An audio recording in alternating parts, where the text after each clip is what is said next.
everyone! Today I'll be talking about the Tourism Infrastructure and Enterprise Zone Authority or TIAZA. TIAZA is a government corporation created under Republic Act No. 9593, also known as the Tourism Act of 2009.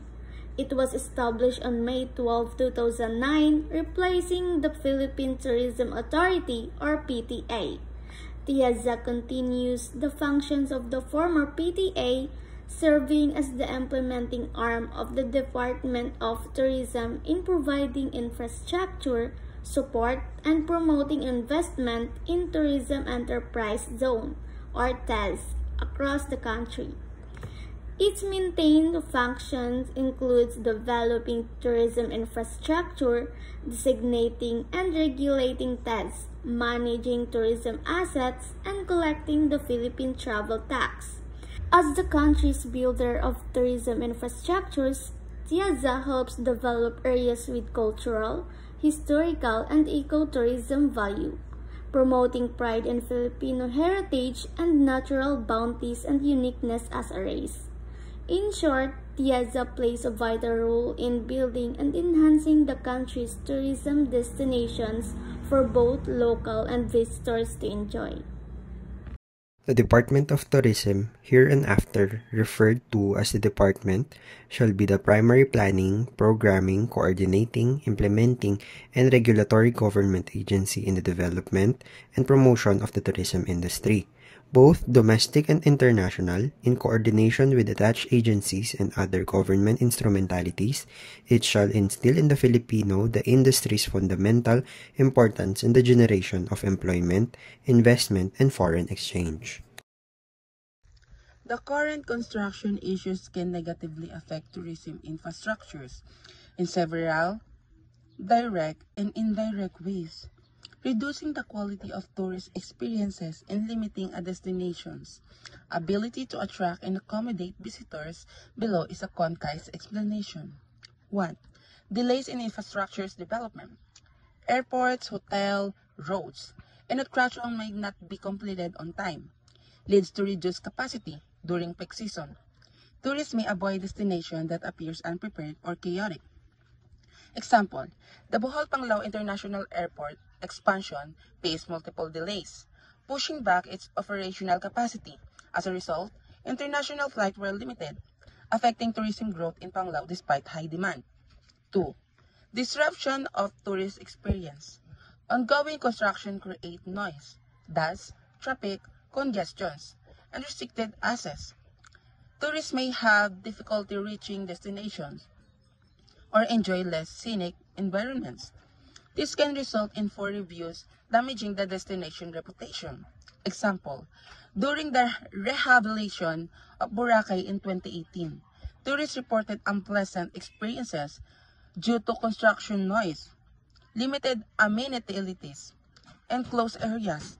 Even though it was necessary, the work temporarily hurt tourist experiences. 3. Reduce accessibility. Incomplete or delayed transport project, highways, rail lines, make it harder for tourists to reach key areas, especially damaging for remote or developing tourist locations. Example, access to El Nido, Palawan was limited for years due to poor road infrastructures. Tourists face hours of road travel from the airport to resort, discouraging some from visiting. 4. Safety and quality concern. Poor construction standards can lead to structural failures, posing safety risks. Tourists are less likely to visit places with infrastructures that looks unsafe or underdeveloped. Example, the San Juanico Bridge lighting project was delayed and later faced safety concerns. Tourists were restricted from walking certain parts due to weak structural support after the upgrade. 5. Environmental impact. Construction in natural areas, coastlines, forests can cause deforestation, erosion, or pollution. Damages the appeal of ecotourism and may face backlash. from environmentally conscious travelers. Example, in Coron, Palawan, several hotels were built without proper waste management system. This led to pollution of coastal waters, affecting marine life and the town image as a driving destination. 6. Financial strain on government or investors.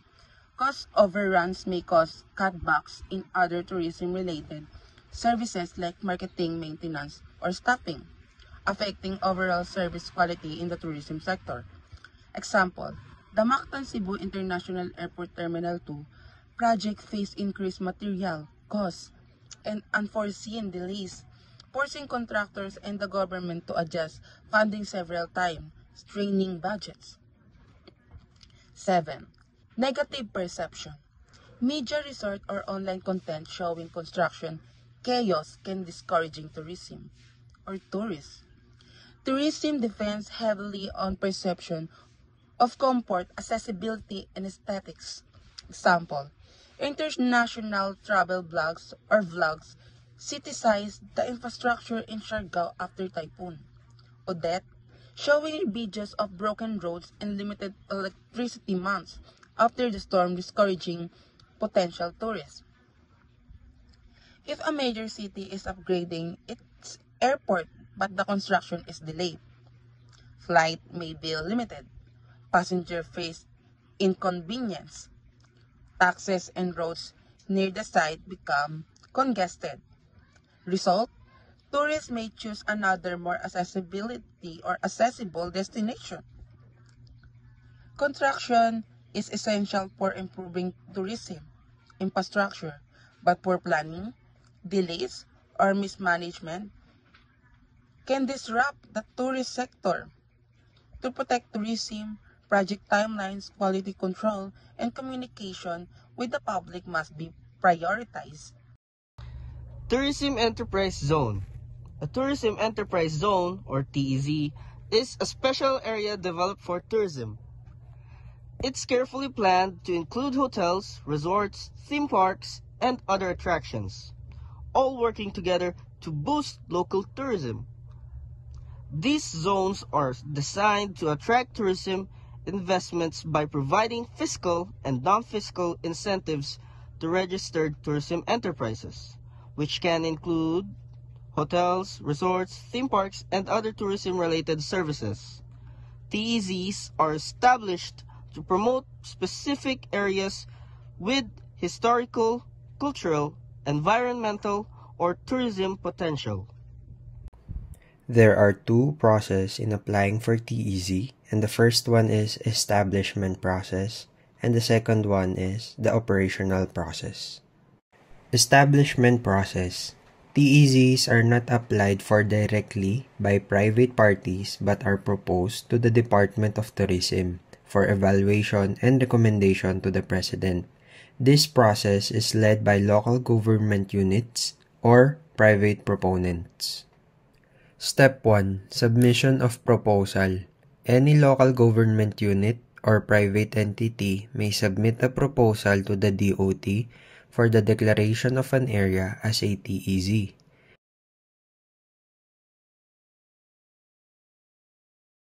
Step 2. DOT evaluation and coordination. Upon receipt of the proposal, the DOT shall evaluate the same and coordinate with the DTI, DOF, DENR, DILG, and other concerned agencies for their recommendations. The DOT conducts site inspections, assesses tourism significance, and ensures alignment with national tourism plans. This may take 30 to 60 days. Step 3. Interagency review and recommendation. The DOT, in coordination with the concerned agencies, shall submit a recommendation to the President for the declaration of the TEZ. Agencies review for compliance with laws. Step 4. Presidential Proclamation. The President shall issue a proclamation declaring the area as a TEZ, defining its boundaries and allowed activities. Once proclaimed, the TEZ is officially established, and incentives apply retroactively from the proclamation date. Operational process. Tourism enterprises, which are hotels, resorts, tour operators, within a declared TEZ must register with the DOT to qualify for incentives. This is akin to an application process for benefits. Step 1. Eligibility verification. A tourism enterprise shall be eligible for incentives if it is located within a declared TEZ and engaged in tourism-related activities as defined in the Act. Step 2. Submission of application for registration. The tourism enterprise shall submit an application for registration to the DOT, together with the following documents.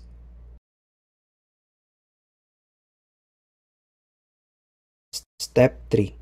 DOT review and issuance of certificate.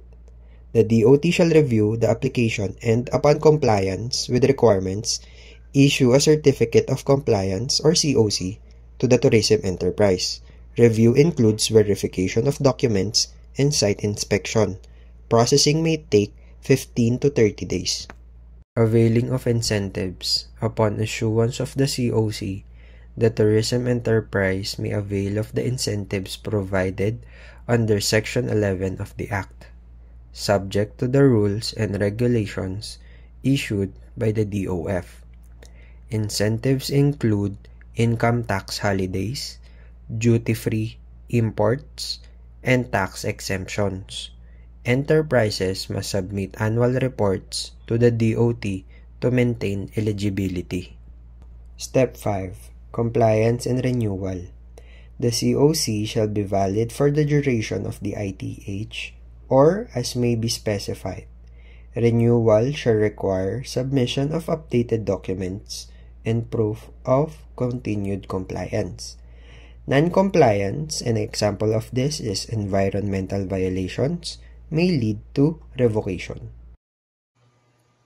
Facts: the Philippine Tourism Authority or PTA filed for expropriation cases to take around 282 hectares of land located in barangays Sibugay, Malubog, Babag, and Sirao, and lastly Cebu. The land was intended for use in creating an integrated resort complex with sports facilities, golf courses, water and power infrastructure, sewerage systems, support facilities, and resettlement areas for displaced families under PTA's Charter and Presidential Proclamation No. 2052. Issue: the issue of public use in expropriation as a tourist purpose poses some serious constitutional issues like the validity and legality of such measures in the existing legal framework. The most critical issues in this discussion are the mechanism of compensation to the dispossessed parties, the jurisdictional authority that is to govern land reform areas, and all these issues need to be explored critically to see that these areas adhere to both national and international laws. Ruling: the petition has been struck down. The tourism initiatives has been termed to be having a public use. The move by the PTA is considered constitutional and the CFI has been affirmed to have a valid jurisdiction.